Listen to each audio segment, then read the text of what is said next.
ناظرین پروگرام میں ایک مرتبہ پھر آپ کا خیر مقدم کرتے ہیں، اور اس وقت جو ہے وہ ٹائم ہوا ہے کہ نماز کی ٹائمنگ اپڈیٹ کروانے کا۔ تو آج ظہرین ہوگی 12:57 پہ 12:57 پہ، مغربین انجام پائے گی 9:01 9:01 پہ، اور کل فجر انشاءاللہ ہوگی 3:08 یعنی 3:08 کے اوپر۔ تو ناظرین یہ تو تھی نماز کی ٹائمنگ، اور امید کرتا ہوں کہ آپ نے نماز کی ٹائمنگ جو ہے وہ نوٹ فرما لی ہوں گی۔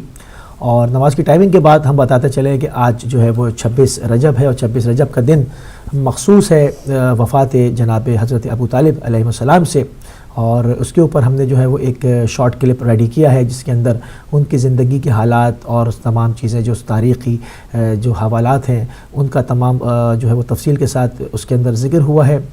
وہ پورا جو ہے وہ آپ اگر اس کو دیکھیں گے اور سنیں گے تو آپ کے اوپر جو ہے وہ بہت آپ کی علم کے اندر اضافہ ہوگا، کیونکہ جناب ابو طالب علیہ السلام کی جو شخصیت ہے ابو الائمہ ہیں، آپ نے جو ہے نبی کریم صلی اللہ علیہ وآلہ وسلم کی پوری زندگی پرورش کی، اور اسلام کو ایسے پالا ہے جیسے کہ ایک باپ اپنے بچے کو پالتا ہے۔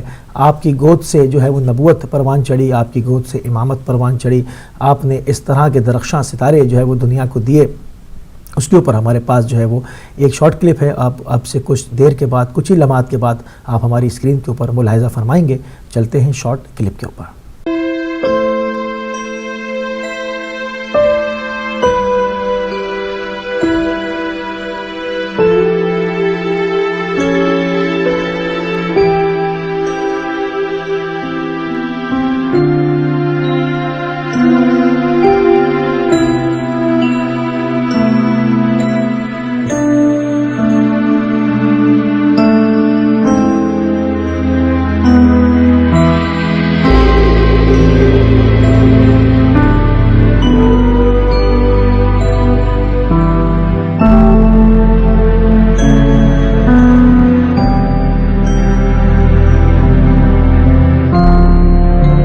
ناظرین السلام علیکم، میں ہوں ذیشان علی۔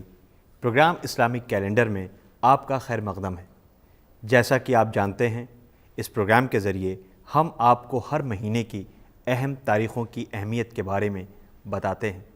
ناظرین، یہ مہینہ ہے رجب المرجب کا، اور آج ہے 26 تاریخ۔ یہ وہ اہم تاریخ ہے جس دن محسن اسلام پیغمبر اسلام کے چچا جناب ابو طالب علیہ السلام کی وفات ہوئی۔ حضرت ابو طالب علیہ السلام کا نام عمران اور کنیت ابو طالب تھی، اور آپ اسی کنیت سے مشہور ہوئے۔ القاب تو بہت سے تھے، لیکن شیخ البطحاء، سید البطحاء اور رئیس البطحاء مشہور ہیں۔ آپ کے والد کا نام عبد المطلب تھا اور والدہ کا نام فاطمہ تھا۔ 43 سال تک اپنے والد حضرت عبد المطلب جیسی بلند اور عظیم المرتبت ہستی کے زیر سایہ رہ کر تعلیم و تربیت حاصل کی۔ آپ کے اندر اچھے اخلاق و صفات، تہذیب و تمدن کی بلندیاں کمال پر تھیں۔ علمی، ادبی اور فکری صلاحیتوں کے ساتھ ساتھ آپ ایک عظیم شخصیت کے مالک تھے۔ چہرے سے ہاشمی روب و جلال، زبان سے فصاحت و بلاغت کے سوتے پھوٹتے، بیان سے علم و حکمت کے چشمے ابلتے تھے۔ آپ اپنے بزرگوں کے اعلیٰ کردار کا نمونہ اور اپنے باپ کی سیرت کے آئینہ دار تھے۔ حضرت ابو طالب عدل و انصاف کو پسند کرتے تھے۔ عرب کے نامور حکام اور ادبا آپ سے فائدہ اٹھاتے اور اخلاق کا درس لیتے تھے۔ چنانچہ احنف بن قیس سے، جو عرب میں علم کے لحاظ سے بہت مشہور تھا، پوچھا گیا کہ تم نے یہ علم کس سے سیکھا ہے؟ تو اس نے کہا قیس بن عاصم منقری سے۔ اور قیس بن عاصم سے پوچھا گیا کہ تم نے یہ سبق کس سے لیا؟ اس نے کہا حکیم عرب اقسم بن سیفی سے۔ اور اقسم بن سیفی سے جب پوچھا گیا کہ تم نے حکمت، ریاست، سرداری اور حلم و بردباری کے اصول کس سے سیکھے ہیں؟ تو اس نے کہا سردار عرب اور سراپا علم و ادب ابو طالب بن عبد المطلب سے حاصل کیے ہیں۔ ناظرین، جناب ابو طالب کی شخصیت کا اندازہ اس بات سے لگایا جا سکتا ہے کہ آپ بے شمار فضیلتوں اور عظمتوں کے مالک تھے۔ آپ کے والد عبد المطلب نے جس وقت دنیا سے سفر آخرت اختیار کیا، اس وقت حضرت ابو طالب کی عمر 43 سال تھی، اور یہی وہ موقع تھا جہاں سے آپ کی ذمہ داری کا قافلہ آگے بڑھا۔ مثلاً خانہ کعبہ کی تولیت، قریش کی سرداری اور ساتھ ساتھ پیغمبر اسلام صلی اللہ علیہ وآلہ وسلم کی تربیت بھی آپ کے ذمے آئی۔ علامہ دیار بکری لکھتے ہیں کہ جناب ہاشم کے بعد حاجیوں کو کھانا کھلانے کا شرف حضرت عبد المطلب ہی کو حاصل ہوا، اور پھر حضرت عبد المطلب کی وفات کے بعد ظہور اسلام تک اس عظیم خدمت کو جناب ابو طالب ہی انجام دیتے رہے۔ ناظرین، منصب اور مقصد کو حاصل کرنے کے لیے دولت کا استعمال اس دنیا میں ایک بڑا ذریعہ بنا ہوا ہے، مگر جناب ابو طالب کو یہ سرداری و سربلندی دولت کی وجہ سے نہیں ملی تھی، بلکہ ان کے فرض کی ذمہ داری اور اچھے عمل و کردار کی بلندی نے انہیں اس عزت و عظمت اور سرداری کے منصب تک پہنچایا تھا۔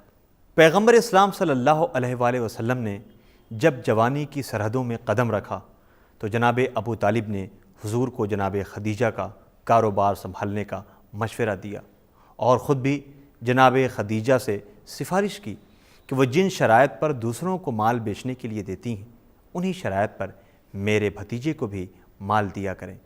جناب خدیجہ نے حضرت ابو طالب کی یہ بات مان لی اور شرائط طے کرنے کے بعد تجارتی مال حضور کے حوالے کر دیا۔ حضور کچھ عرصے تک کاروباری کاموں کو کرتے رہے اور اس میں انتہائی کامیابی حاصل کی۔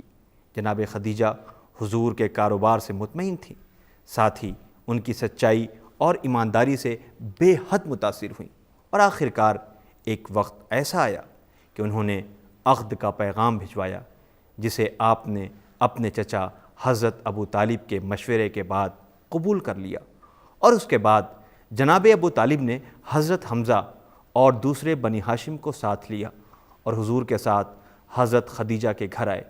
بزم نکاح سجائی گئی اور حضرت ابو طالب نے نکاح کا خطبہ پڑھا، جس میں آپ نے فرمایا: تمام تعریفیں اس اللہ کے لیے جس نے ہمیں ذریت ابراہیم نسل اسماعیل سے پیدا کیا، اپنے گھر کا نگہبان اور حرم کا پاسبان بنایا، اور ہمارے لیے حج کی جگہ اور امن کی جگہ قرار دیا، اور ہمیں لوگوں پر حاکم بنایا۔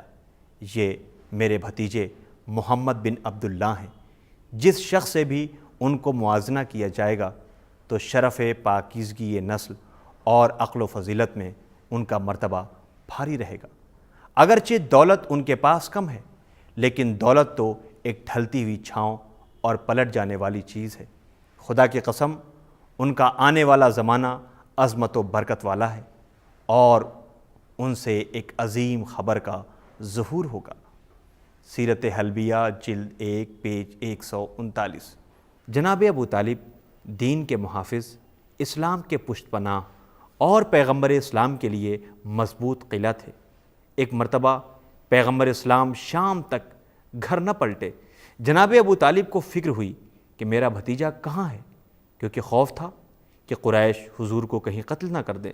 لہٰذا آپ نے جہاں جہاں حضور کے ملنے کا امکان تھا تلاش کیا، مگر کہیں پتہ نہ چل سکا تو جناب ابو طالب نے ہاشمی جوانوں کو بلایا اور ان سے کہا کہ تم سب اپنی اپنی آستینوں میں تیز دھار خنجر رکھ لو اور سرداران قریش کے پہلو میں جا کر بیٹھ جاؤ، اور تم میں سے ایک شخص ابو جہل کے پاس بھی بیٹھ جائے، اور جیسے ہی یہ پتہ چلے کہ محمد قتل کر دیے گئے ہیں تو تم ان لوگوں پر ٹوٹ پڑنا اور سب کو قتل کر دینا۔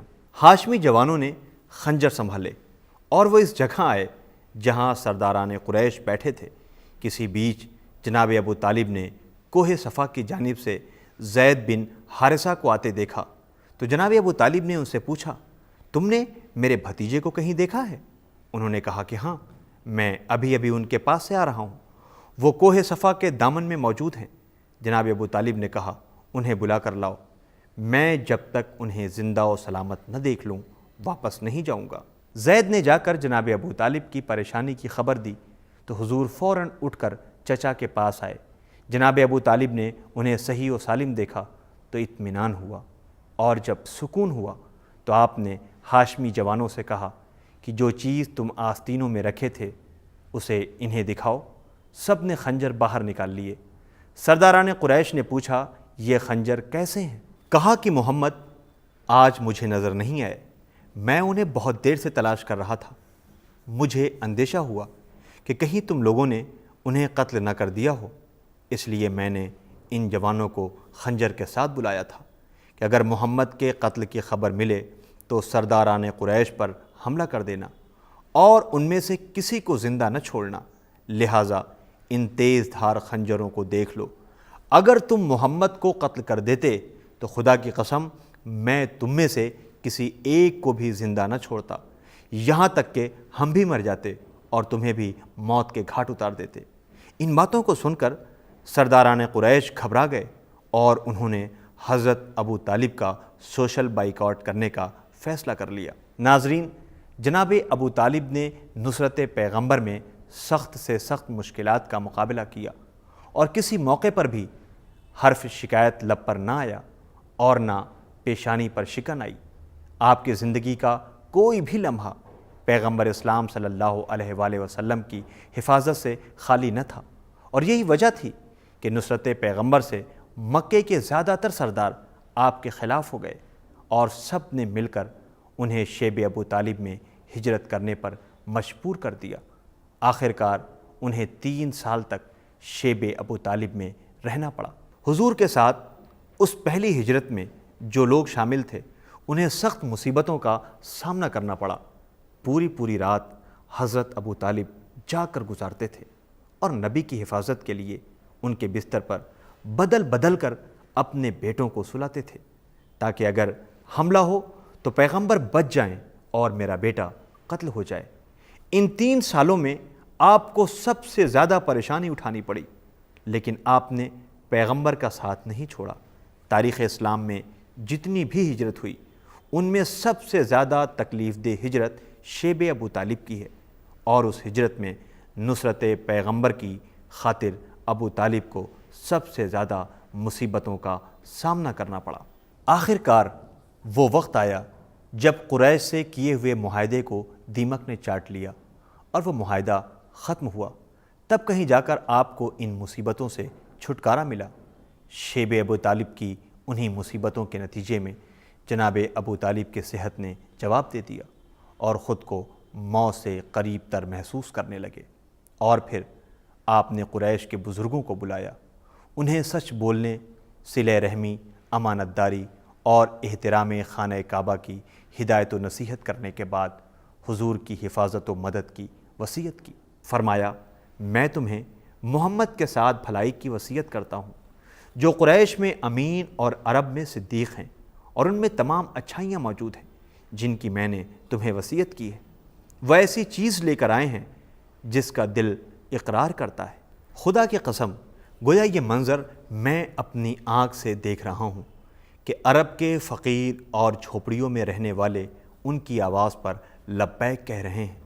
محمد انہیں لے کر سختیوں کے بھنور میں اتر پڑے ہیں۔ عرب کے روسا اور سردار ذلیل ہو رہے ہیں، ان کے گھر اجڑ رہے ہیں، کمزور و نادار افراد عزت پا رہے ہیں۔ ان سب نے اپنے آپ کو محمد کے حوالے کر دیا ہے۔ اے گروہ قریش، تم بھی محمد کے دوست اور ان کی جماعت کے مددگار بن جاؤ۔ خدا کی قسم، جو بھی ان کے بتائے ہوئے راستے پر چلے گا وہ کامیاب ہوگا۔ اگر مجھے اور زندگی ملتی اور میری موت میں تاخیر ہوئی ہوتی تو میں ان کی مدد سے ہاتھ نہ ہٹاتا، ان کے دشمنوں کے حملوں کو روکتا اور مصائب و آلام سے انہیں بچاتا۔ اس عام وصیت کے بعد اولاد عبد المطلب سے خطاب کرتے ہوئے فرمایا، جب تک تم محمد کی باتوں پر عمل کرتے رہو گے اور ان کے حکم کو مانتے رہو گے، عزت و بلندی پاتے رہو گے۔ ان کی پیروی کرو، ان کا ہاتھ بٹاؤ اور ہدایت پائے ہوئے انسانوں میں شامل ہو جاؤ۔ طبقات ابن سعد جلد 1 پیج 123۔ اور جب آپ وصیت کر چکے تو موت کے آثار ظاہر ہوئے، چہرے کا رنگ بدلا، پیشانی پر پسینہ آیا، اور پھر پیغمبر اسلام صلی اللہ علیہ وآلہ وسلم کے سب سے بڑے مددگار و سرپرست آج ہی کے دن یعنی 26 رجب کو 86 برس کی عمر میں دنیا سے رخصت ہو کر جوار رحمت میں پہنچ گئے۔ حضور پر غموں کا پہاڑ ٹوٹ پڑا، آنکھوں میں آنسو آ گئے اور روتے ہوئے اپنے چچا زاد بھائی حضرت علی علیہ السلام سے فرماتے ہیں، جاؤ غسل دو اور کفن پہناؤ اور دفن کا سامان کرو، خدا ان کی مغفرت کرے اور اپنی رحمت ان کے شامل حال کرے۔ طبقات ابن سعد جلد 1 پیج 105۔ ناظرین، حضرت علی علیہ السلام نے غسل و کفن دیا، حضور تشریف فرما تھے، اور آپ اپنے محسنوں پرورش کرنے والے چچا کو کفن میں لپٹا ہوا دیکھ کر بہت روئے اور فرمایا، اے چچا، آپ نے بچپن میں پالا، یتیمی میں میری کفالت کی، بڑے ہونے پر آپ نے میری نصرت و مدد کی، خداوند عالم میری طرف سے آپ کو جزائے خیر دے۔ تاریخ یعقوبی جلد 2 پیج 26۔ جب جنازہ اٹھا تو آپ کاندھا دیتے ہوئے آگے بڑھے اور صبر و ثبات کے اس پاک جسم کو ہجون پہاڑ کے دامن میں لا کر دفن کر دیا۔ ناظرین، جناب ابو طالب وہ عظیم ہستی ہیں جنہوں نے نصرت اسلام میں اپنی پوری زندگی خرچ کر دی، اور ان کی پاکیزہ نسل نے بھی پیغمبر اسلام اور اسلام کی حفاظت میں اپنا سب کچھ نچھاور کر دیا۔ تاریخ اس بات کی گواہ ہے کہ اسلام کے بچانے کے لیے 61 ہجری میں کربلا کے میدان میں یزیدی فوج سے ٹکرانے والا کوئی اور نہیں بلکہ ابو طالب کا پوتا حسین ابن علی علیہ السلام تھے، جس نے دین اسلام کو بچانے کے لیے اپنا سب کچھ قربان کر دیا۔ اس طرح اگر دیکھا جائے تو دین اسلام پر سب سے بڑا احسان حضرت ابو طالب علیہ السلام اور ان کی پاکیزہ نسل کا ہے، اور اسی سلسلے کی آخری کڑی یعنی حضرت امام مہدی علیہ السلام جب اس دنیا میں تشریف لائیں گے تو ظلم و جور سے بھری ہوئی اس دنیا کو عدل و انصاف سے بھر دیں گے۔ رسول خدا صلی اللہ علیہ وآلہ وسلم حضرت ابو طالب علیہ السلام سے اس قدر محبت کرتے تھے کہ جس سال حضرت ابو طالب علیہ السلام کا انتقال ہوا، پیغمبر اسلام صلی اللہ علیہ وآلہ وسلم نے اس سال کو عام الحزن یعنی غم کا سال قرار دیا۔ اس لیے ہماری ذمہ داری یہ ہے کہ ہم حضرت ابو طالب علیہ السلام کی قربانیوں کو یاد رکھیں اور ان واقعات کو آنے والی نسلوں تک پہنچاتے رہیں۔ ناظرین، اب ہمارے پروگرام کا وقت ختم ہوتا ہے۔ انشاءاللہ اگلی تاریخ کی مناسبت سے ہم پھر حاضر ہوں گے۔ تب تک کے لیے ہمیں اجازت دیجیے۔ خدا حافظ۔